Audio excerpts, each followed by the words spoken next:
Olá, pessoal! Retornando aí com conteúdos de literatura, hoje nós falaremos sobre um assunto que tem bastante recorrência, principalmente no Enem, mas também em outros vestibulares pelo Brasil afora, que é o das funções das linguagens. Então, vamos estudá-las agora. Bom, para começar, eu pergunto a vocês, para que servem as linguagens, né? Bom, o linguista contemporâneo Roman Jakobson propôs uma abordagem bastante ampla das funções comunicativas da língua verbal, que também pode ser usada para as demais linguagens.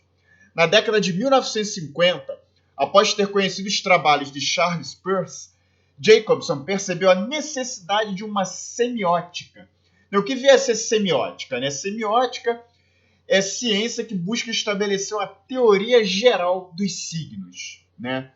É uma ciência que estuda aí, que busca estabelecer uma teoria geral dos signos linguísticos, tá? Então ele percebeu a necessidade de uma semiótica que firmasse a linguagem como elemento de comunicação humana por excelência, beleza? Então Jacobson ele distingue 6 fatores fundamentais na comunicação verbal que dão origem a 6 funções linguísticas diferentes. Esses fatores podem ser esquematicamente representados da seguinte forma. Bom, e aqui o Jacobson faz essa representação nesse modelo aqui. Nós sabemos que a comunicação é o ato que se estabelece entre o emissor, aquele que comunica, que emite, e o receptor, que é aquele que recebe. E nessa relação emissor e receptor, nós temos alguns elementos, né, que são essenciais para a boa função dessa comunicação, que é o contexto, né, que é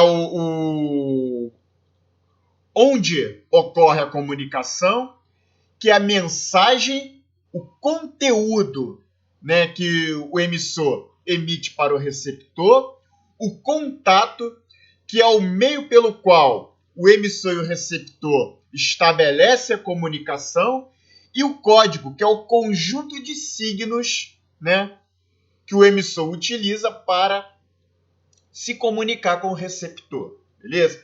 Então, esses são os 6 fatores fundamentais da comunicação, que, segundo Jacobson, a cada um deles corresponde 6 funções linguísticas, tá? Originadas de cada um desses fatores.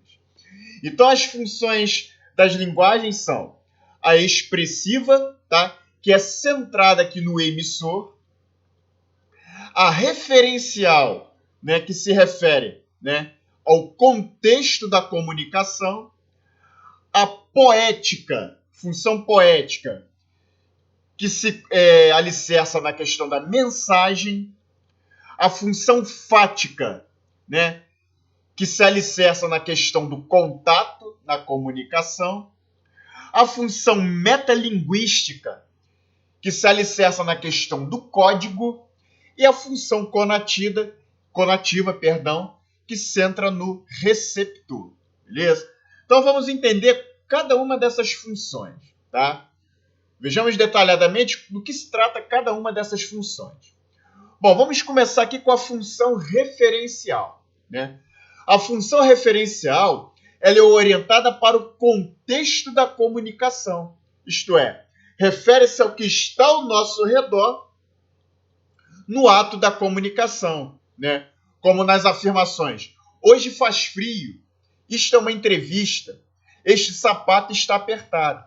Então ela faz uma referência ao contexto da comunicação, ou seja, ao que está ao nosso redor no momento que nós estabelecemos aí o ato comunicativo, beleza? Então hoje faz frio, nós fazemos uma referência ao que está ao nosso redor, ao clima que nos circunda. Isso é uma entrevista, né, que se refere aí ao momento em que o emissor se encontra. Este sapato está apertado, que se refere ao objeto que nós utilizamos. Então essa é uma característica da função referencial. Aqui a função expressiva ou emotiva, ela está centrada no emissor, que declara sua atitude afetiva sobre o assunto do qual está tratando como em uma poesia lírica ou em xingamentos. Então aqui nós temos um exemplo de um camarada que passou no vestibular, no Enem, por exemplo, e no qual ele se expressa: uau, eu venci, eu sou demais, consegui aprovação, ninguém me segura, né? Então isso é uma característica da função expressiva ou emotiva, que se refere à atitude afetiva, né? A declaração afetiva do emissor, ok? Bom, a terceira função é a chamada função conativa. A função conativa, ela é orientada para o destinatário, invocando-o ou dando-lhe uma ordem. Como nós falamos quando nós chamamos alguém: ei, você aí, né?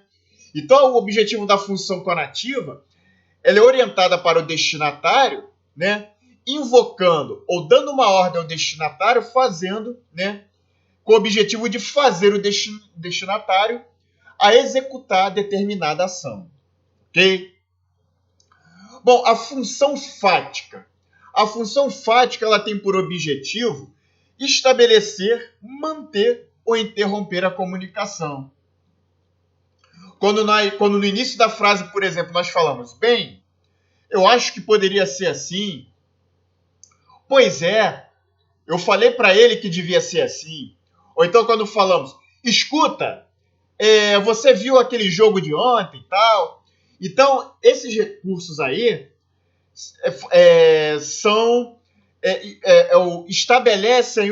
visam estabelecer a comunicação.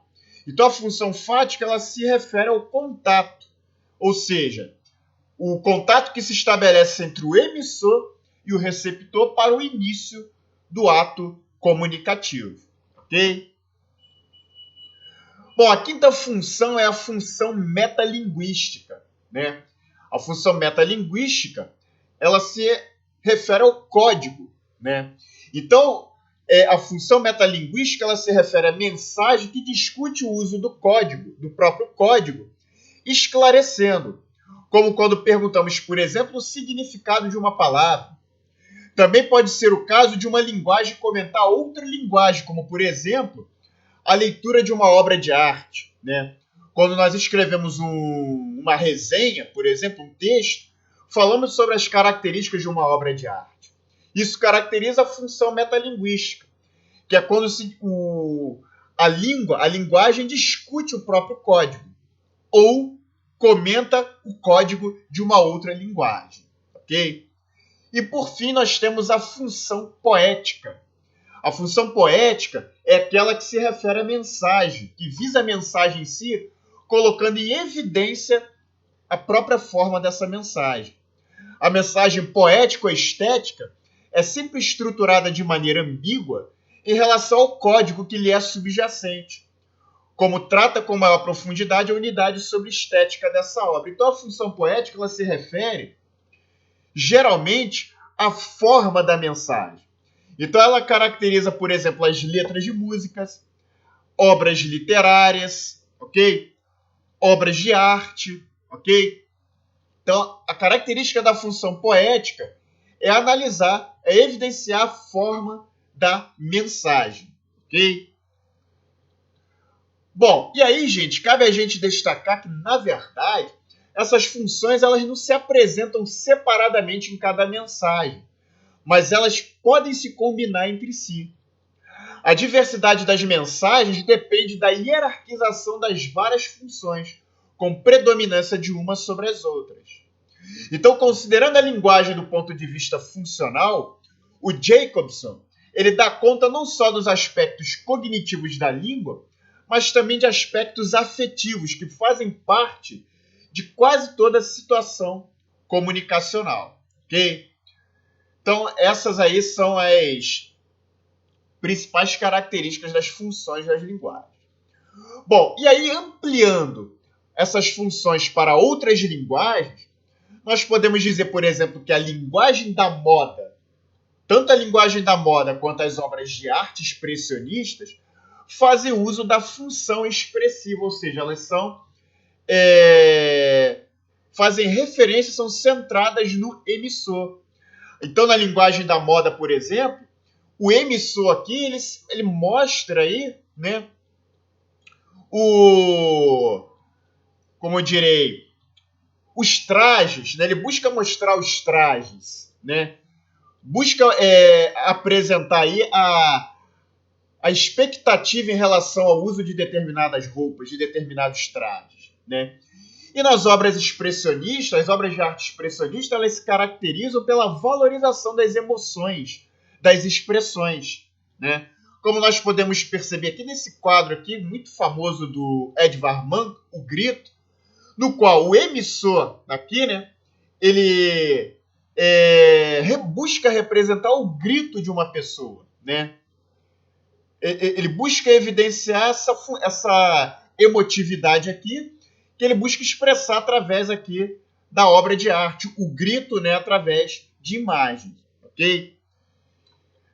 Já os manuais técnicos e as obras de arte realistas apresentam uma preponderância da função referencial, ou seja, eles buscam fazer uma referência ao contexto, a algo que está ao nosso redor. Então aqui, por exemplo, nós temos uma obra de arte realista do pintor francês Gustave Courbet, que é Funeral em Ornans, né? Que ele mostra aqui uma cena real de um funeral, de um sepultamento, né? Todas essas pessoas aqui representadas na imagem, o coveiro, o padre, as pessoas aqui, até o cachorro, são pessoas que existem e que foram pintadas aí pelo artista, né? O artista, no caso, o Courbet, ele faz uma representação do funeral de seu tio. E ele representa essa cena através da sua obra. Então ele faz uma referência a um contexto, a algo que estava ao seu redor no momento da produção dessa obra, ok? E os manuais técnicos também, eles buscam dar instruções ao leitor, né, de como ele se portar em determinadas situações aí do cotidiano, né? Algo que faz parte, que está ao redor aí, ao nosso redor, ok? Bom, já a propaganda, as preces e a arte romântica, elas estão centradas sobre o destinatário, tendo a função conativa, ou seja, elas buscam atingir o destinatário, fazendo com que o destinatário execute uma determinada ação. Então aqui em cima, por exemplo, nós temos uma obra de arte do pintor francês Eugène Delacroix, que é a liberdade guiando o povo, que foi pintada no contexto da Revolução de 1848 na França, né? Mostra aqui uma alegoria de uma mulher representando a liberdade com a bandeira da França, guiando o povo aí, né? Contra a tirania, né? Então ela busca aqui fazer com que o destinatário também se identifique com a temática do quadro e também tome parte, né, do que o artista está propondo na obra, né? Aí aqui embaixo nós temos o exemplo de propaganda, né, de um bombom serenata de amor. Tá com raiva do namorado? Morde aqui, né? Ou seja, ela busca atingir o destinatário, fazendo com que o destinatário tome uma ação, né? Que ela compra o bombom aí, né, para apagar a raiva do namorado, né? Então essas são as características da função conativa.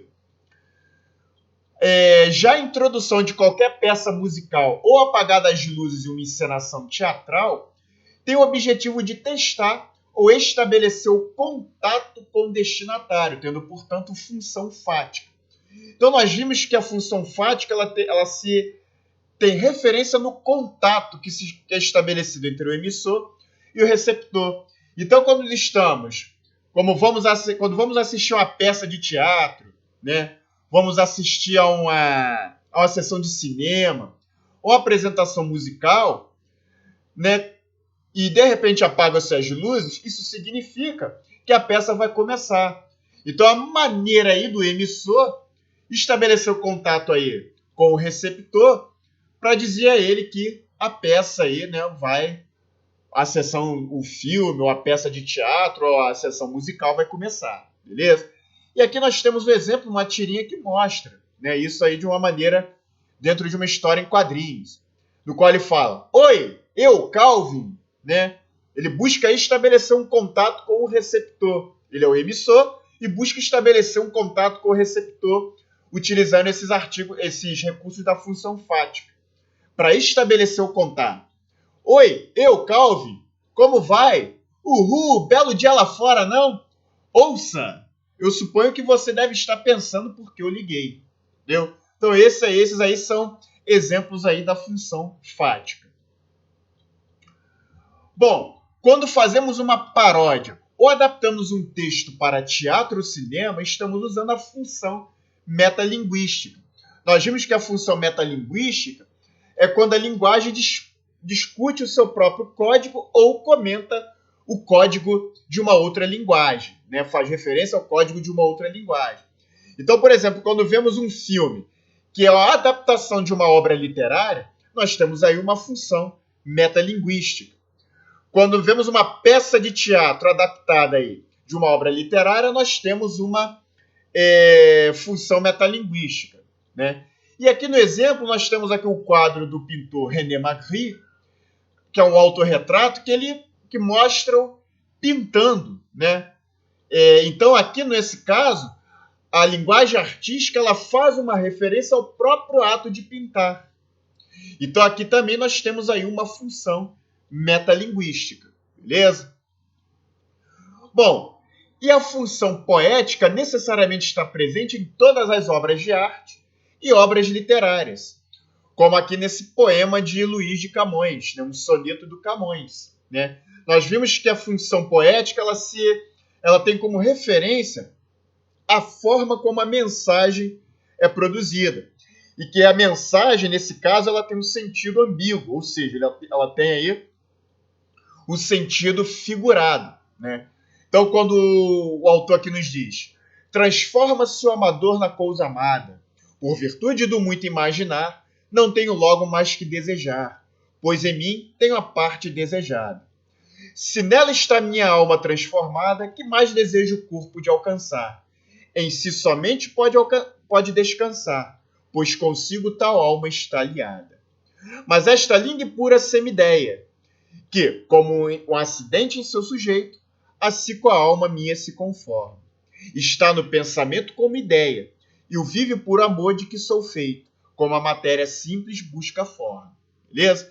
Então, as obras literárias em geral se caracterizam aí pela função, estão enquadradas pela função poética, né? Que tem por objetivo aí que se referencia na mensagem, na forma como a mensagem é apresentada. Bom, gente, e agora nós podemos responder aquela pergunta que nós iniciamos a aula, né? Para que serve uma linguagem? Então, para que serve uma linguagem? Para nos comunicar com os outros seres humanos no tempo presente e ainda para revisitar o passado e prever ou supor o futuro. Para expressarmos nossos afetos positivos ou negativos. Para falar da realidade que nos circunda. Para despertar uma reação no destinatário. Para discutir o código que estamos usando ou outro qualquer. Para reafirmar o contato com o outro, sem o que não haverá comunicação. E para fazer arte. Então, nós dispomos de toda essa riqueza quando temos o domínio de uma ou várias linguagens. Beleza? Então, é para isso aí que serve uma linguagem, para que servem as linguagens. Beleza? Bom, nós encerramos aqui o conteúdo teórico. Vamos iniciar aqui a sessão do Colocando em Prática, no qual apresento para vocês sempre questões de Enem vestibulares que envolvam o tema analisado na aula. E para a aula de hoje eu trago para vocês uma questão do Enem, que em seu texto, que esse enunciado nos apresenta o seguinte trecho. Escrever não é uma questão apenas de satisfação pessoal, disse o filósofo e educador pernambucano Paulo Freire, na abertura de suas cartas a Cristina, revelando a importância do hábito ritualizado da escrita para o desenvolvimento de suas ideias, para a concretização de sua missão e disseminação de seus pontos de vista, Freire destaca especial importância à escrita pelo desejo de convencer outras pessoas, de transmitir seus pensamentos e de engajar aqueles que o leem na realização de seus sonhos. E aí abaixo o comando da questão nos pede. Segundo o fragmento, para Paulo Freire, os textos devem exercer em alguma medida a função conativa, porque a atividade de escrita notadamente possibilita, alternativa A, levar o leitor a realizar ações, alternativa B, expressar sentimentos do autor, alternativa C, despertar a atenção do leitor, alternativa D, falar da própria linguagem ou alternativa E, repassar informações. Bom, deixa eu ligar aqui o ponteiro. O comando da questão nos fala, segundo o fragmento para Paulo Freire, os textos devem exercer em alguma medida a função conativa, que é uma das funções que acabamos de abordar. Porque a atividade da escrita, notadamente, possibilita... Ora, gente, qual é o objetivo da função conativa, né, que nós acabamos de ver? A função conativa, ela é centrada no receptor. Ela busca invocar ou dar uma ordem ao receptor, levando-o a realizar determinadas ações. Então, aqui para o Paulo Freire, né, a importância do hábito da escrita, né,